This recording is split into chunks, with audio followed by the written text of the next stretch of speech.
हमारे माशरे में लोग पागल लड़कियों को भी नहीं छोड़ते। एक पगली सी लड़की जिसका नाम था गुड्डो, उसका ज़हनी तौर ठीक नहीं था। दिमाग के लिहाज से बिल्कुल बच्चा थी, लेकिन जिस्म के लिहाज से भरपूर जवान थी। वो जब घर से निकलती तो बच्चे छेड़ते, बच्चे उसको पत्थर मारते, वो बच्चों को पत्थर मारती। अब पगली थी, उसका जब दिल चाहता, जहाँ रफा हाजत होती, वाशरूम लगता, उसको अपनी शलवार नीचे करती और बैठ जाती। क्योंकि वो पूरी जवान थी, बहुत से तमाशबीन लोग थे, वो उसके दिमाग को ना देखते, उसके जिस्म को देखते थे। अब एक दिन क्या होता है, पगली घर से निकलती है, घूम फिर के आती है, तो जो मोहल्ले में एक दाई आती है, साथ वाले घर में बच्चा पैदा होता है। उससे कहती है कि जो लड़की है, ये पगली, ये गुड्डो, इस मुझे लगता है ये पेट से है। वो बड़े परेशान होते हैं, ये तो पगली है, इसे क्या पता ऐसे कामों का। आखिर उसको डॉक्टर के पास ले गए, डॉक्टर ने चेक किया तो बताया वाकई जो प्रेग्नेंट है, 3 माह की प्रेग्नेंट है। माँ बाप बड़े परेशान, गुड्डो से बड़ा प्यार करते थे। पुलिस में रिपोर्ट दर्ज करा दी, उसका बच्चा ज़ाया कराया। और मोहल्ले में जो आवारा लड़के थे 8-10, जो बैठते थे चौकों में, थड़ों पे, पुलिस आती है, उनको उठा के ले जाती है। अब उनको जाके मार पीट करती है। उन लड़कों के माँ बाप जाते हैं, वो कहते हैं, गवाहियाँ देते हैं कि हमारे बच्चे ऐसे नहीं है। पुलिस भी मालूम पड़ता है, पुलिस को वाकई ऐसे नहीं है, छोड़ देती है उनको। अब पगली को उन्होंने बाहर जाने की पाबंदी लगा दी। पगली जैसे ही मौका मिलता घर से बाहर निकल जाती, घर से बाहर जाती, जहाँ पे रक्शे खड़े होते हैं, रक्शे में बैठती और इस गांव से उस गांव, उस गांव से इस गांव, सारा दिन घूमती रहती। कभी यहाँ से फल खा लिया, कभी वहाँ से कुछ चीज़ खा ली। और जो लोग थे ना, वहाँ पे बहुत से लोग होते हैं हमारे माशरे में, वो बैड टच बड़े सुकून से करते हैं, इसको बैड टच करते थे। अब इनको ना, जो लड़के थे, उनको बड़ा दुख लगा कि हमको पकड़ा गया है पगली के केस में। पगली तो हमारे मोहल्ले की लड़की है, हमारी बहनों की तरह है। हम इतने गिरे भी नहीं है कि एक अब नॉर्मल लड़की का बलात्कार करेंगे, उसका रेप करेंगे। ये बड़े दुखी थे। इन्होंने को सोचा कि हम ना उसका, पगली का पीछा करेंगे। अब ये सोच रहे थे, इस चक्कर में दोबारा मालूम पड़ता है कि जो पगली है दोबारा पेट से है। दूसरी बार पगली प्रेग्नेंट हो गई। अब तो माँ बाप के लिए बड़ी जलालत थी और बहुत दुखी भी थे कि कौन ऐसा दरिंदा है जो एक अब नॉर्मल लड़की को भी नहीं माफ करता। आखिर दोबारा उसका अबॉर्शन कराया और घर में इसको बंद कर रख दिया और उसको चेन डाल दी ताकि घर से बाहर ना जाए। अब पगली जो सी थी, चीखती जब उसके पास आता खाना लेके कुछ पकड़बाज करने, उसको पकड़ लेती, काटती, बुरी तरह काटती, खून निकल आता। घर वाले उस पर प्यार भी करते थे, रहम भी आता था, कभी कभी खोल देते थे। जो ही खोला, पगली दरवाजे से भाग जाती थी और जाके अड्डों पे घूमती रहती थी। और तो और किसी ने उसको नशे पे लगा दिया। अब वो सिगरेट भी पीती थी, किसी ने उसको ड्रिंक भी पिला दी, जो शराब मिलती शराब पी लेती, सिगरेट मिलता सिगरेट पी लेती। बड़े परेशान थे घर वाले। अब जो लड़के थे ना तीनों, उनके पेपर खत्म हो गए थे। उन्होंने कहा लड़की के माँ बाप से, आप इसको बांध के मत रखो, हमारे पहले पेपर शुरू हो गए थे, हम इस लड़की पे ध्यान नहीं दे सके। हमारे ऊपर इल्ज़ाम लगाया कि हमने पगली के साथ ये उल्टा काम किया, गंदा काम किया।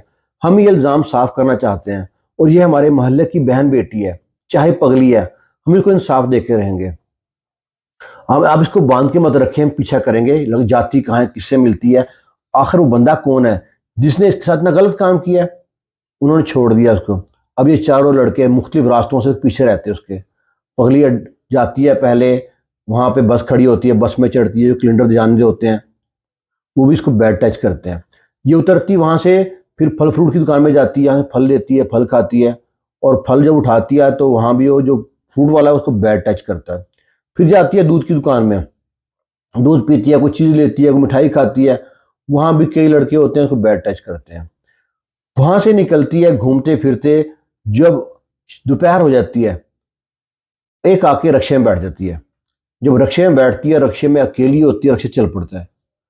अब वो सोचते हैं कि रक्शे में सवारी और कोई नहीं है, पगली अकेली बैठी है, रक्षा के लिए कहाँ जा रहा है।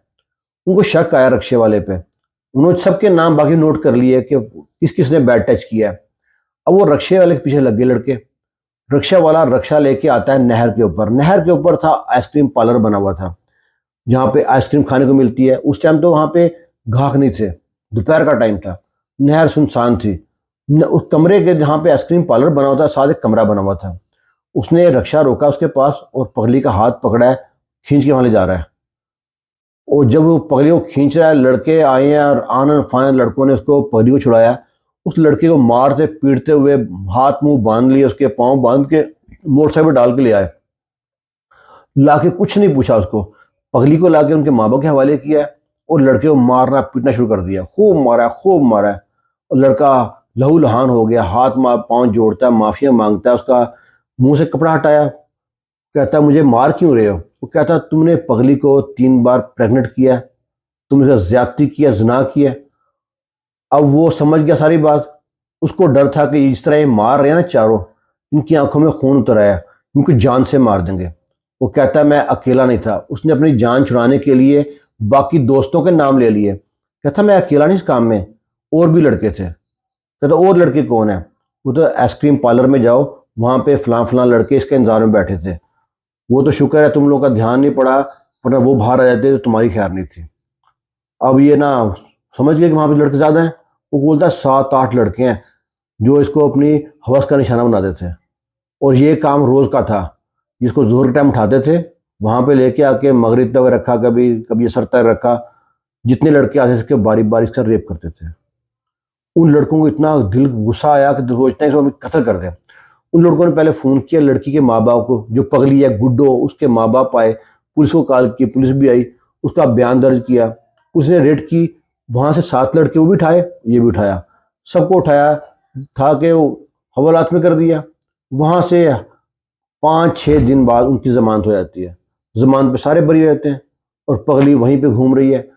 पगली के माँ बाप ने अब मालूम पड़ गया था, अब वो उनको ना उसको जाने ना देते। अब वो जो लड़के थे उनका था कि बदला लेना है, इस पगली वजह से हमको जेल हुई है।